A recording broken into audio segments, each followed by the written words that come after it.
సర్కారోళ్ళు మస్తు హామీలు ఇచ్చిండ్రు. ఏడాది తిరగంగానే అన్ని చేసినామని చెప్పుకుంటున్నారు. పబ్లిక్ ఏమో మాకు ఇది రాలే అది రాలేదని అంటున్నారు. ఆ ముచ్చట్లు చూపెడితే సర్కారోళ్ళు కేసులు పెడుతున్నారు. దీని మీద అసెంబ్లీలో జగదీష్ రెడ్డి సారు ఒక కథ చెప్పిండు, చూడుర్రి.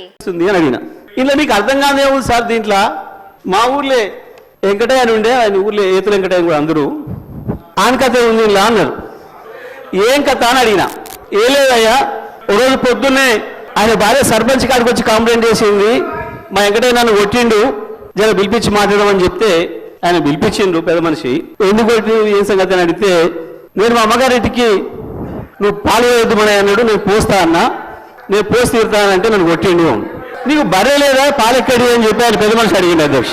అడిగితే నాకు 4 బర్రెలు ఉన్నాయి అన్నాడు అధ్యక్ష. ఈ 4 బర్రెలు ఎక్కడిదా, నీకు ఒకటి కూడా లేకపో, మా ఊరందరం చూస్తుంది 50 మంది ఉన్నాం, అందరూ తెలుసు, నీకు బర్రెలు లేవా ఎక్కడిదా అంటే, సచ్చింది బతికితే పోయింది దొరికితే మా అత్తగారు ఒకటి పెడితే నేను ఒకటి కొంటే నాకు 4 బర్రెలు ఉంటాయి, నాకెందుకు లేవు 4 బర్రెలు అన్నాడు. ఇది కూడా అట్లనే ఉంది అధ్యక్ష ఈ గవర్నర్ గారి ప్రసంగము. అంతకు మించి ఒక అక్షరం కూడా తేడా లేదు. వారేవా మస్తున్నది కదా కథ. స్పీకర్ సార్ కూడా నవ్వొచ్చినట్టున్నది, కానీ ఆ కుర్చీలో కూర్చొని నవ్వితే మంచిగుండదని ఆపుకుంటున్నట్టున్నాడు. నిజంగా కూడా అట్లనే అవుతున్నది బయట. సర్కారోళ్ళేమో అన్ని స్కీములు ఇస్తున్నామంటారు, ఇయాలో స్కీము రేపో స్కీము మొదలు పెడుతున్నామంటారు, కానీ దేనికి ఏది కానొస్తలేదా? ఎక్కడ ఇచ్చారు అధ్యక్ష? రైతులకు రుణమాఫీ చేసినారు, రైతు భరోసా ఇచ్చినారు, 12,000 రూపాయలు నా ఈడిఎస్ కార్మికులకు ఇచ్చినారు, 12,000 రూపాయలు నా ఆటో కార్మిక సోదరులకు ఇచ్చినారు, 2,500 రూపాయలు మా మహాలక్ష్మి అక్క చెల్లెలకు ఇచ్చినారు, రైతులకు బోనస్ ఇచ్చినారు, తోం బంగారం ఇచ్చినారు.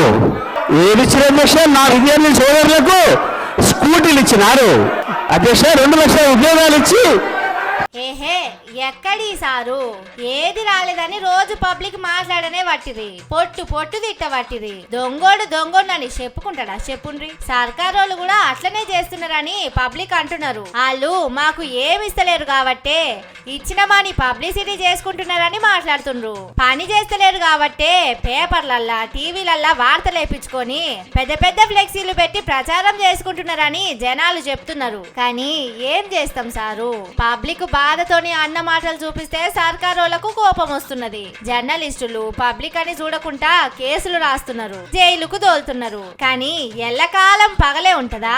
ఎల్లకాలం చీకటే ఉంటదా? చెప్పుండ్రి. పున్నం వెళ్ళినాక అమాస రాదా, అమాస వెళ్ళినాక పున్నం రాదా? జరా ఈ ముచ్చట యాది పెట్టుకోండి అని కాంగ్రెస్ వాళ్లకు సలహా ఇస్తున్నారు.